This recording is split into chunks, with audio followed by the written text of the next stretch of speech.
Super star Mahesh Babu movie సంక్రాంతికి వస్తుందంటే ఆ సినిమాపై ఓ స్థాయి అంచనాలు ఉండడం సహజం. మహేష్ త్రివిక్రమ్ కాంబోలో హ్యాట్రిక్ సినిమాగా తెరకెక్కిన గుంటూరు కారం కూడా అంతే అంచనాల నడుమ ప్రేక్షకుల ముందుకొచ్చింది. మరి మాస్ కల్ట్ అన్న రేంజ్లో ప్రమోషన్స్ జరిగిన ఈ మూవీ అంతే స్థాయిలో ఉందా? ఆ అంచనాలను అందుకుందా లేదా? పండక్కి సూపర్ స్టార్ ఫ్యాన్స్కి మాస్ హిట్ దక్కిందా లేదా అనే విషయాలను ఈ రివ్యూ ద్వారా తెలుసుకుందాం.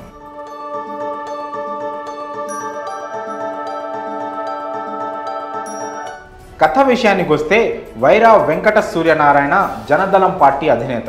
అతని ఏకైక కుమార్తె వసుంధర. తండ్రి రాజకీయ వారసత్వాన్ని అందుకొని మంత్రి పదవి దక్కించుకుంటుంది వసుంధర. అయితే ఆమె తన పెద్ద కొడుకు రమణని చిన్న వయసులోనే వదిలేసి మరో పెళ్లి చేసుకుంటుంది. అలాంటి వెంకట సూర్యనారాయణ కుటుంబానికి 25 ఏళ్ల తర్వాత రమణతో ఓ అవసరం ఏర్పడుతుంది. అది కూడా తమ కుటుంబ రాజకీయ భవిష్యత్తు కోసం. అమ్మ ప్రేమకి నోచుకొని రమణ ఆ కుటుంబ అవసరం తీర్చాడా లేదా? ఆ క్రమంలో తల్లి ప్రేమని తిరిగి దక్కించుకున్నాడా లేదా?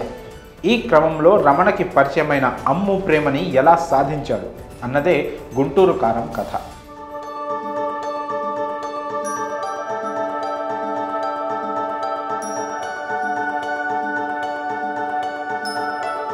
విశ్లేషణ విషయానికి వస్తే తెలుగు సినీ పరిశ్రమలోని టైర్ 1 హీరోలలో సూపర్ స్టార్ మహేష్ బాబుకి సపరేట్ ఇమేజ్ ఉంది. ఆయన మాస్ సినిమాలు చేస్తే ఇండస్ట్రీ రికార్డ్స్ వచ్చి పడ్డాయి.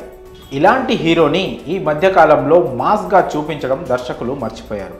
దీంతో ఫ్యాన్స్ అంతా గుంటూరు కారం మూవీపై చాలా అంచనాలు పెట్టుకున్నారు. టీజర్, ట్రైలర్, కుడిచి మడతపెట్టి సాంగ్ వంటి ప్రమోషనల్ వీడియోస్ అన్నీ గుంటూరు కారం పక్కా మాస్ మసాలా అన్న రీతిలోనే రిలీజ్ చేశారు. కానీ వాస్తవానికి సినిమాలో మాత్రం అంతటి మాస్ ఎలిమెంట్స్ లేకుండా పోయాయి. ఓ పక్కా గుంటూరు మాస్ కుర్రారి క్యారెక్టర్ని పక్కా తెలుగు సీరియల్లో పెట్టి తీస్తే ఆ అవుట్పుట్ ఎలా ఉంటుందో గుంటూరు కారం సినిమా అలా తయారైంది. ఇది పక్కా గురూజీ పెన్ నుండి వచ్చిన అత్యంత బలహీనమైన కథ వల్ల జరిగిన డ్యామేజ్ అని మొహమాటం లేకుండా చెప్పుకోవచ్చు. త్రివిక్రమ్ సినిమాల్లో ఎమోషన్స్కి పెద్దపీట ఉంటుంది. కాకుంటే ప్రతిసారి ఒకే రకమైన కథతో ఆ మ్యాజిక్ రిపీట్ చేయొచ్చు అనుకోవడం నిజంగా అమాయకత్వం అవుతుంది. కాన్ఫ్లిక్ట్ పాయింట్ని లైటర్ వీన్లో టచ్ చేసి త్రివిక్రమ్ స్టోరీ ఓపెన్ చేసిన విధానం బాగుంది. అక్కడి నుంచి రమణ క్యారెక్టరైజేషన్ ఎంట్రీ కావడంతో గుంటూరు కారం టేక్ ఆఫ్ అద్భుతంగా జరిగిందన్న ఫీలింగ్ కలుగుతుంది. అయితే అక్కడి నుంచి కథ ముందుకి నడవకుండా రమణ క్యారెక్టరైజేషన్ని ఎస్టాబ్లిష్ చేసుకుంటూ పొంతనలేని అతకని సీక్వెన్స్లతో నీరసం తెప్పించే స్క్రీన్ ప్లేతో కథ నెమ్మదిగా సాగుతూ పోతుంది. ఈ గ్యాప్లో అసలు ఎమోషన్ లేని లవ్ ట్రాక్ ఆడియన్స్ కళ్ళకి కనువిందుగా కనిపించినా ఒక్క సన్నివేశంలో కూడా మనసుని హత్తుకోకపోవడం మరో మైనస్. ఫస్ట్ హాఫ్లో మిస్ అయిన ఎమోషన్స్ సెకండ్ హాఫ్లో అయినా హైలైట్ అవుతాయా అనుకుంటే ఇక్కడ కూడా ఆడియన్స్ ఓపిక పట్టక తప్పదు.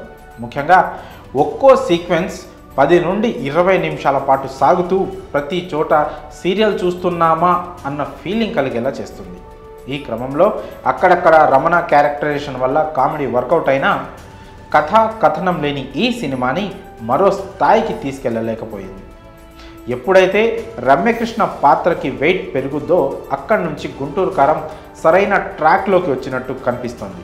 కాకుంటే అప్పటికే జరగాల్సిన నష్టం జరిగిపోవడం, ఎలాంటి నెక్స్ట్ లెవెల్ ఎక్స్పీరియన్స్ ఇవ్వని క్లైమాక్స్ కారణంగా గుంటూరు కారం పూర్తిగా చప్పబడిపోయింది. నటీనటుల పనితీరు విషయానికి వస్తే గుంటూరు కారం సినిమాని దర్శకుడు త్రివిక్రమ్ని మహేష్ బాబు 100కి 200% నమ్మేశారు. తన ఫ్యాన్స్ ఆకలి తీర్చేలా తను ఓ పక్కా మాస్ మసాలా సినిమాలో నటిస్తున్నాను అన్న నమ్మకంతో ప్రాణం పెట్టి నటించారు. ముఖ్యంగా గుంటూరు స్లాంగ్లో Mahesh dialogue delivery, energy, look, acting అన్నీ అన్మ్యాచబుల్. కేవలం రమణ క్యారెక్టర్కి మహేష్ పూర్తి న్యాయం చేశాడు కాబట్టే గుంటూరు కారం కాస్తైనా ఘాటెక్కింది. ఇక మహేష్ తర్వాత ఈ సినిమాలో చెప్పుకోవాల్సింది వెన్నెల కిషోర్ క్యారెక్టర్ గురించి. సినిమాని బతికించడానికి వీరిద్దరూ చాలా వరకు కష్టపడ్డారు. ఇక ప్రకాష్ రాజ్, రావు రమేష్, మురళీ శర్మ, ఈశ్వరీరావు, జగపతి బాబు, సునీల్ వంటి నటులు అంతగా మెరవలేకపోయారు. ముఖ్యంగా కథలో ఎంతో కీలకమైన రమ్యకృష్ణ పాత్రకి అసలు స్క్రీన్ స్పేస్ లేకుండా పోయింది. హీరోయిన్గా శ్రీలీల గ్లామర్కి, డ్యాన్స్లకి బాగా ప్లస్ అయింది. కానీ కథతో ఆమెకు ఎలాంటి సంబంధం లేదు. ఇక మరో హీరోయిన్ మీనాక్షి చౌదరికి ఆ మాత్రం స్కోప్ కూడా లేదు. సాంకేతిక వర్గం పనితీరు విషయానికి వస్తే త్రివిక్రమ్ సినిమాలకి మనోజ్ పరమహంస సినిమాటోగ్రఫీ చాలా ప్లస్ అవుతూ ఉంటుంది. కానీ ఈసారి ఎందుకో ఆ మ్యాజిక్ మిస్ అయింది. ఇంకా ఆశ్చర్యకరమైన విషయం ఏమిటంటే పిఎస్ వినోద్ కూడా పనిచేశాడు, అయినా ఆ గ్రాండియర్ మాత్రం కనిపించలేదు. ఇక నవీన్ నూలి ఎడిటింగ్ గురించి ఎంత తక్కువ మాట్లాడుకుంటే అంత మంచిది. పాటల విషయంలో తమన్ జస్ట్ ఓకే అనిపించగా బీజిఎం మాత్రం అదరగొట్టాడు. కానీ సన్నివేశాల్లో బలం లేక అది కూడా అంతగా హైలైట్ కాలేదు. Last but not least Guruji Trivikram Srinivas గురించి చెప్పుకోవాలి. గుంటూరు కారం విషయంలో ఆయన రచయితగా విఫలమయ్యారు. ఎక్కడా ఆయన పెన్ పవర్ అస్సలు కనిపించలేదు. ఈ ప్రభావం మిగతా అన్ని క్రాఫ్ట్స్పై పడింది, ఆఖరికి గురూజీ డైరెక్షన్పై కూడా. ఇక నిర్మాణ విలువల పరంగా వేలెత్తి చూపించడానికి ఏమీ లేదు.